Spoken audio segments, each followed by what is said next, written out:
दोस्तों, અમદાવાદની રથયાત્રા છે તે સંપન્ન થઈ ગઈ, પરંતુ ત્યાર પછી જે વિવાદ છે તે શમવાનું નામ નથી લેતું. ખાસ કરીને જે હાથીને જે મારતો વિડીયો વાયરલ થયો છે અને તેને લઈને એ મહાવત અને મહાવતની સાથે સાથે ત્યાર પછી જે બેતુકા નિવેદન આપવામાં આવ્યા મહંત તરફથી, દિલીપદાસજી મહારાજ તરફથી ને તેવી જ રીતે મહેન્દ્ર ઝા કે જે ટ્રસ્ટી છે તેમના તરફથી જે નિવેદન આપ્યા, એટલે આપણને એમ થાય કે શરમજનક છે, એમના નિવેદન શરમજનક છે. અને એક પ્રકારે કહેવાય કે શું તે પ્રજાને મૂર્ખ સમજે છે, કારણ કે જાણે કોઈને કશી જ ખબર ના પડતી હોય એમ હસતા હસતા બેબાકીથી નિવેદન આપી રહે છે. એટલે આપણને શરમ આવે કે આ એ જ જગન્નાથ મંદિરની એ જ રથયાત્રા છે જેને આપણે ગર્વથી કહીએ છીએ કે દેશની બીજા નંબરની આ રથયાત્રા છે. પરંતુ અહીંયા ખરેખર દુઃખની વાત એ છે કે જે કદાચ મહાવતની જે ભૂલ હતી તો તેને જે પ્રમાણે ઢાંકવામાં આવી રહી છે, ત્યારે ખરેખર આપણને એમ થાય કે આ મંદિર છે ત્યાંના જે નિવેદન આવી રહ્યા છે મંદિર તરફથી, એ ખરેખર શરમજનક બાબત કહી શકાય.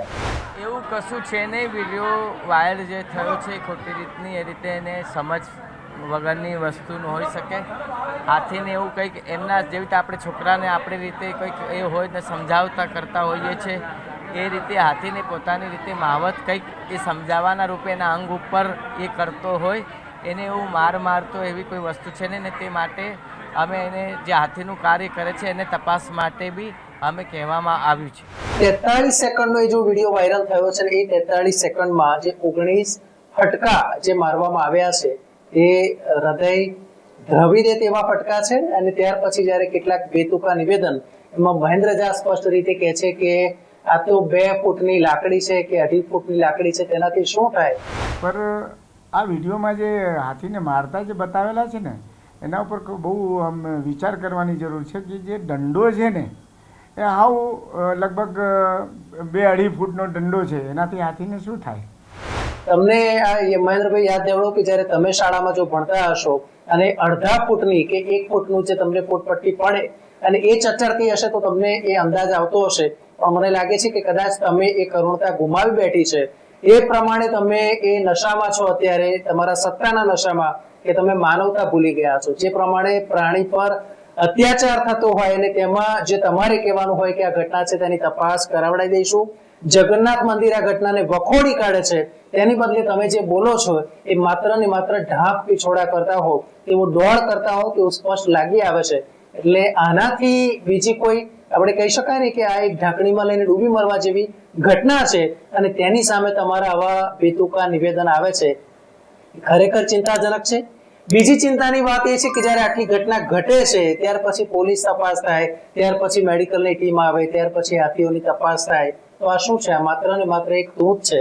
કારણ કે જ્યારે આ પ્રકારની ઘટના હોય ત્યારે સરકાર તરફથી, ત્યારે મુખ્યમંત્રી તરફથી આવું સ્પષ્ટ નિવેદન આવવું જોઈએ. કારણ કે એ જ પ્રસંગ હોય અને જ્યારે સોનાની સાવરણીથી ત્યાં સફાઈ કરીને રથનું પ્રસ્થાન થતું હોય અને ત્યાર પછી 2-2 દિવસ સુધી વિડીયો વાયરલ થયા સુધી મુખ્યમંત્રીનું એક સૂચક નિવેદન પણ ના આવે, તો એ મુખ્યમંત્રી અને ગુજરાતની સરકારે આ મુદ્દે વિચારવા જેવું છે. કારણ કે મામલો ખૂબ જ ગંભીર છે. પેટા જ્યારે કહે છે, પેટા સંસ્થા જ્યારે કહે છે કે આ પ્રકારે જો તમે ઈચ્છતા હો તો એક યાંત્રિક હાથી અમે આપીએ કે જે તમારું જે સૂચક હોય કે જ્યારે રથયાત્રામાં આગળ હાથીથી પ્રસ્થાન થાય, તો એ પણ છે. પરંતુ આવી રીતે હાથીઓ પર ક્રૂર અત્યાચાર ના કરવામાં આવે. જ્યારે સવારે 10 વાગ્યાની આસપાસ જે ખાડિયાની ઘટના બની હતી, તે ઘટના બહુ સ્પષ્ટ કહે છે કે હાથી છે, જે અમેરિકન એક્સપર્ટ છે કે જે એલિફન્ટ ઉપર જેણે રિસર્ચ કરેલું છે, તેનું સ્પષ્ટ કહેવું હતું કે જે હાથી છે તે ગભરાઈ ગયેલો હતો, પણ એ હિંસક નહોતો બન્યો. કારણ કે તેણે કોઈ પર ઈજા નહોતી પહોંચાડી. એ માણસથી દૂર રહેવા પ્રયાસ કરતો હતો કે જેથી તેના પગ નીચે કોઈ પણ કચડાઈ ના જાય. બીજી વાત, અમદાવાદ મ્યુનિસિપલ કોર્પોરેશન અંતર્ગત જે ઝૂ છે, અમદાવાદ કાંકરિયા ઝૂ, ત્યાંના જે હેડ છે તેમનું એમ નિવેદન આવે છે કે આમાં સિસોટી મારવાથી આ જે ઘટના છે તેને લઈને હાથી છે તે ઉશ્કેરાયા હોય કે પછી ડીજે વાગતું હોય. તો અહીંયા પ્રશ્ન એ પણ થાય છે કે આ પહેલી એવી રથયાત્રા નથી કે જેમાં સિસોટી કે ડીજે વાગતી હોય. વર્ષોથી તે રીતે વાગે છે, તો એ પણ કેર લેવાની જરૂર છે કે શું હાથીને આ રીતે રથયાત્રામાં મૂકવા જરૂરી છે. જો જરૂરી છે તો પછી શું કાળજી, કાચું ક્યાં કપાયું. બીજું કે જે પણ નિવેદન અહીંયા આવે છે એમાં ક્યાંય કોઈના ચહેરા ઉપર કોન્ફિડન્સનો ભાવ નથી દેખાતો. બધા જ ડરતા ક્યાંક બોલતા હોય તેવું સ્પષ્ટ ઉચ્ચારણ અહીંયા આપણને જોવા મળે છે. એટલે આ પણ એક ચિંતાનો વિષય છે કે જો આપણે એમ કહીએ કે હાથી ડીજે થી ગભરાઈ ગયા તો શું આ પહેલી વાર છે?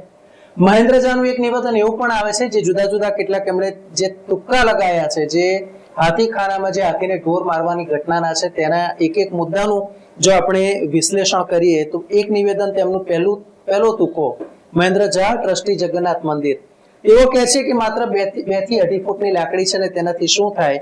તો અહીંયા સવાલ એ છે કે 2 થી 2.5 ફૂટની જો લાકડી હોય તો એ દ્રશ્યમાં તમે સ્પષ્ટ જોઈ શકો છો કે જે હાથીને મારવામાં આવે છે કે હાથી દિશા આમથી આમ બદલે છે અને ત્યાં એના પગ બાંધી દેવામાં આવે છે અને તેને કારણે પણ આ જ મુદ્દે જો સામે વાત કરવામાં આવે તો જ્યોતિર્નાથ મહંત છે તેમનું સામે નિવેદન છે કે જો તમને આટલું લાગતું હોય હાથીને ખુલ્લો મૂકી દો તો હાથી પછી જુઓ એ જે મહાવત છે તેના શું હાલ કરે છે. તો આ પણ એક વિચારા જેવી બાબત છે કે આ રીતે મારીને તમે પશુ પર અત્યાચાર ના કરી શકો. જે પ્રમાણે આ નિવેદન આવ્યું છે, બીજો એક એમનો તુક્કો છે એ છે હસતા હસતા તેઓ કહે છે 2 કારણ હોઈ શકે. અને વિડીયો બનાવનારે જો ખરેખર હાથીને મારતો હતો તો મંદિરે ઓથોરિટીને આવીને કોઈને જાણ કરવાની જરૂર હતી, પણ એમને એ તસદી લીધી નહીં. હવે સવાલ એ છે કે શું લાગે છે તમને કે જો મંદિરને જાણ કરી હોત, મંદિર આમાં શું કરત? સૌથી પહેલા તો એ વ્યક્તિ પાસેથી વિડીયો ડિલીટ કરાવત, કદાચ એ વ્યક્તિને ધમકી આપત કે હવે આવું ના કરે, અને કદાચ ત્યાં સુધી પણ થાય કે એના જીવને પણ જોખમ આવે કે આવા વિડીયો બનાવીશું તારી જીવ ખતરામાં છે. એટલે વિડીયો ડિલીટ ના કર્યો એ તો સારામાં સારી બાબત છે. એટલે જે મહેન્દ્રસિંહ કહે છે, મહેન્દ્રભાઈ કહે છે કે અમારી પાસે આવા જેવું હતું તો જો તમારી પાસે આવ્યા હોત તો કદાચ મામલો તમે ત્યાં ને ત્યાં રફે દફે કરી દીધો હોત. વાત આવે છે ત્રીજો મહેન્દ્ર ઝાનો ત્રીજો તર્ક છે એવું પણ હોઈ શકે કે મહાવતને ભયબંધી કરીને આવું વિડીયો ફેક વિડીયો બનાવીને એને પોપ્યુલારિટી મેળવવા માટે છે ને આ વાયરલ કર્યો હોય. શું આમાં એવો કોઈ પણ દ્રશ્ય જે આટલી સેકન્ડનો વિડીયો છે એમાં એક પણ દ્રશ્યમાં એવું લાગે છે કે આ જે વિડીયો છે કોઈએ પોપ્યુલારિટી માટે કર્યો હોય? એવા ક્યાંય એવા સાઇન, એવા ક્યાંય કોઈ ચિહ્નો એવા દેખાતા નથી. અને બીજું પાછું એમ કહે છે કે જ્યારે વિડીયો ઉતરે અને પોપ્યુલારિટી વધે એટલે આ એમનો સ્વાર્થ હોઈ શકે. તો સવાલ એ પણ છે કે શું તમારા મહાવત એટલા નબળા છે કે પોપ્યુલારિટી માટે આ રીતે હાથી ઉપર અત્યાચાર કરે? એટલે એ પણ વાતનો અહીંયા છેદ ઉડી જાય છે. મહેન્દ્ર ઝાનો અન્ય એક તુક્કો એ કહે છે કે અને ખરેખર એ હાથી રાજસ્થાનથી આવેલો છે અને રથયાત્રામાં ભાગ લેવા માટે આવેલો છે. 2-4 દિવસ રોકાય પછી નીકળી જાય. હવે સવાલ એ છે કે રાજસ્થાનથી જ્યારે હાથી આવે છે તો શું માત્ર 4 દિવસ માટે અહીંયા હાથી આવે છે?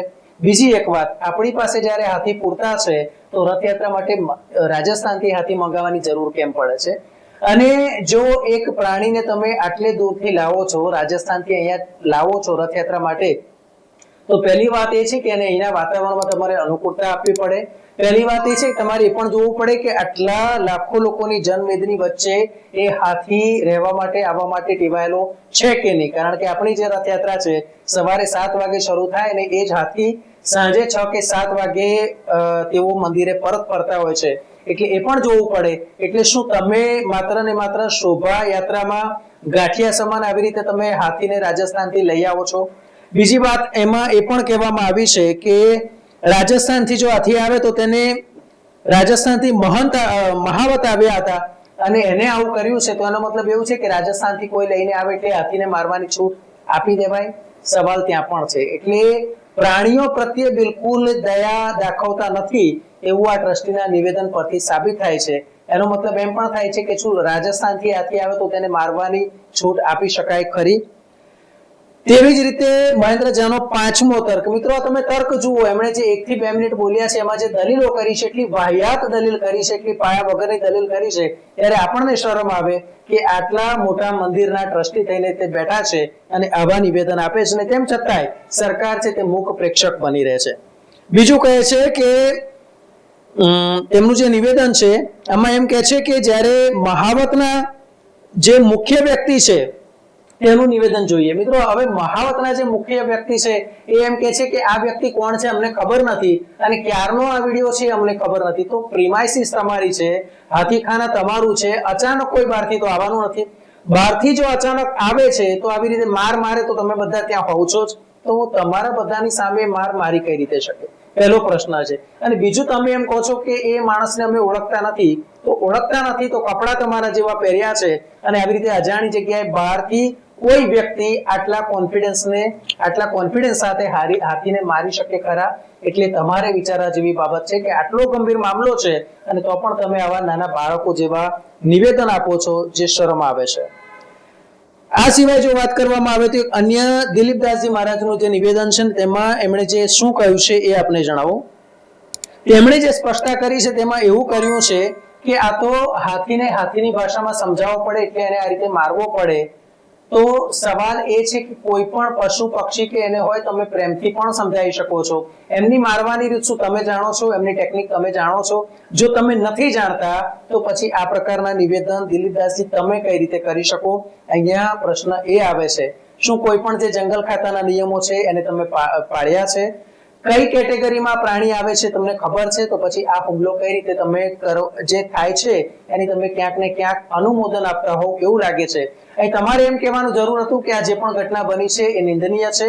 જગન્નાથ મંદિર આ જે ઘટના બની છે તેને વખોડી કાઢે છે. ફરી ક્યારે આવી ઘટના ના બને તેનું પણ અમે ચોકસાઈથી ધ્યાન રાખીશું અને જે પણ વ્યક્તિથી થયું છે તેને કડકમાં કડક સજા થાય એવા અમે પગલા ભરીશું. અને એની બદલે તમે આવા જ્યારે નિવેદન આપો છો ત્યારે સમગ્ર અમદાવાદની પ્રજાને એક પ્રકારે એ દુઃખ થાય છે કે આવી રથયાત્રાનો હિસ્સો અમે બનીએ છીએ, તેના કરતા તો રથયાત્રામાં ના જઈએ તો સારું. હવે જોવાનું સરકારે છે, જોવાનું તંત્ર છે અને જોવાનું જગન્નાથ મંદિરના આ જે બની બેઠેલા મહંત છે, ટ્રસ્ટી છે, તેમણે છે. અસ્તુ. મિત્રો, આપ યુટ્યુબ ઉપરાંત ફેસબુક, ઇન્સ્ટાગ્રામ, એક્સ સોશિયલ મીડિયાથી પણ અમારી સાથે કનેક્ટ રહી શકો છો. દેશ વિદેશના તમામ સમાચારો વાંચવા માટે અમારી વેબ પોર્ટલ revolt.in ઓપન કરશો. ધન્યવાદ.